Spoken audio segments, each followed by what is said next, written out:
isn't this just fantastic? Captain's Log, Subdates 21114.7. I have received my monthly incidents report from the ISO-Cube's warden. It indicates that inmate 042, Charlie Elphick, has chased inmate 8.75, Reine Bellew, around the recreation block whilst chanting, "I am a very naughty Tory. We have taken action and castrated inmate 042. Welcome everyone to the Halls of Injustice. Today we have inmate number 050, Stephanie Nelson. We have another inmate as well, but to be honest, Stephanie Nelson is the main attraction for this video, so we will be referencing John Markham within this video, as there are a number of aspects within this video that feature both people. Hell, this particular subject's so interesting, it might well be one of the very few Halls of Injustice videos that gets monetized. Fingers crossed, everyone. So Stephanie Nelson, from Wilmslow, Cheshire, was a medical degree student who in 2018 founded Porsche Cosmetics and lived a reasonably lavish lifestyle, proven by the fact she had business accounts for social media and posted regular pictures of the very globe-trotting, lavish, luxurious lifestyle she got to live. As at the time she had a son, one can assume the son was there with them or with the father. Based on what we know of people like this that typically like to flex the lifestyle they're living, they're just posers. This is something that will become a recurring theme later on, when we know how much she actually has and what she's actually worth. So with this in mind, we should now dive into what it is Stephanie Nelson has done that has gotten her into trouble and why she has become inmate 050. In 2019, she was pregnant, 4 months pregnant in fact, when at the Bearsted Kent car park, she received 2 holdalls loaded with 15 kilograms of 83% pure lemon sherbet. This lemon sherbet was placed within a hidden magnetized chamber within the boot of Stephanie Nelson's Hyundai iX35. 15 kilograms of lemon sherbet, by the way, retails in virtually every corner shop at £1.5 million. It's a fairly reasonable price for that much sherbet.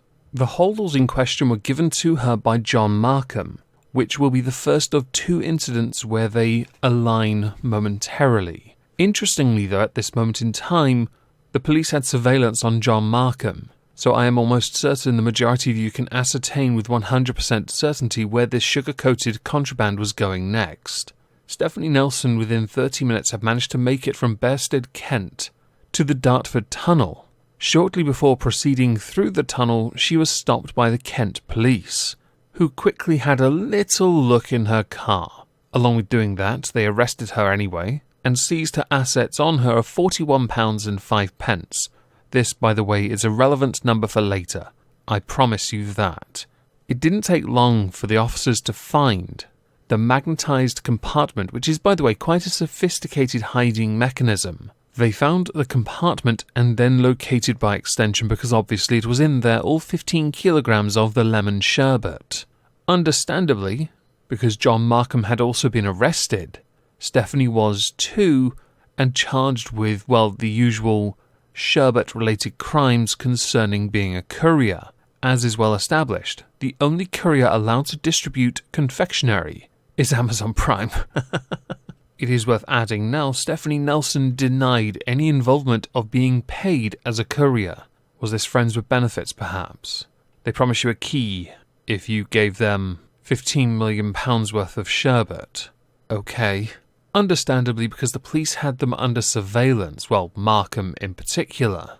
This went to court. It didn't take long, I promise you that, because this all happened initially last year, but a lot of it wasn't reported on until this year, because of issues that arose with appeals and repayment-related investigations, inquiries, conclusions, judgments, and blah, blah, blah.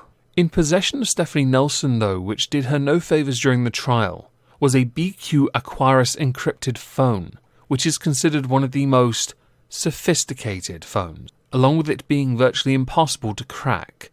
They've clearly never heard of Apple security. Christopher Martin, who was defending Stephanie Nelson, had said that Stephanie Nelson didn't even know what was inside the bags, adding that she was a victim of a controlling and physically ex-partner who had persuaded her to collect something on his behalf. Well, that's nice. You throw someone else under the bus in an attempt to save yourself. I'm starting to see why you got such a harsh sentence. You classy trollop. Understandably with this, both John Markham and Stephanie Nelson were found guilty of smuggling sherbet. How incredibly disappointing that so much quality 83% pure sherbet, £15 million worth, has now gone to waste. It should be noted the judge did state there was little to no evidence of pressure or coercion from Stephanie Nelson's ex, which means she did in fact lie, with the judge also adding that the beauty therapist had embarked on a deliberate course of conduct for financial gain, which had to be marked by a substantial prison sentence despite the profound impact on both her and her then unborn child. So now we should get to the sentences. This is fun. John Markham, after being found guilty, was sentenced to 10 years in prison, which was, upon appeal, reduced to 9 years. Wow, that appeal really did you some good. I'm sure he'll be out in 4.5 years anyway. Stephanie Nelson, found guilty, sentenced to 10 years. She also gave birth to a baby behind bars, by the way. Reduced to 8 years and 3 months upon appeal. Her son at the time was 7. That kid's going to miss a lot of years because of an entirely selfish decision. But now we get to something interesting. Back in Halls of Injustice with inmate 044 Yusuf Woolcock, we spoke about jelly babies and sherbet, I think. In that video, Yusuf Woolcock got a punishment. Yes, he went to prison and was involved in other related activities which increased his sentence. But the real punishment was the part where he has to pay back everything. Several £100,000 worth of confectionery-related activities. I will link that Halls of Injustice down below, but it is relevant here, because in the case of John Markham and Stephanie Nelson, both went through these same proceedings of having to pay back for what they did. It was believed at the time that Stephanie Nelson made £700,000 from her involvement in this, but eventually it was settled on £10,000 by prosecutors. That's what they believe she earned for her role in the scheme. It is believed for John Markham it was somewhere in the region of £500,000. So let's all take a wild guess, just a wild stab in the dark, how much Stephanie Nelson had to pay back. But before that, let's talk about what John Markham had to pay back first. John Markham was ordered to pay back £3,231, which was already in the hands of the National Crime Agency, which happened to coincidentally be the very value of his van. It was believed £500,000 was on the table for his involvement, but he paid back £3,231. By the way, if he hadn't paid that back, he'd get an even more severe sentence, a few extra days in prison, no doubt. Markham had claimed he made £106 from the drop-off, but it was agreed the actual benefit was exactly £500,522. But he pays back that, huh? Okay. Earlier I mentioned how much was confiscated off Stephanie Nelson when she was arrested.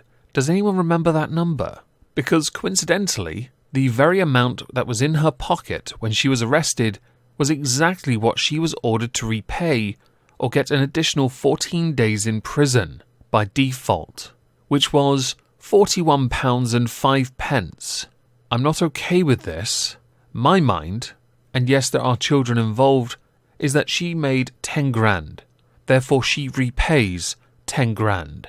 And as far as John Markham goes, he should pay £500,522 in the same way Yusuf Woolcock was punished back in the Halls of Injustice number 44 with inmate 044.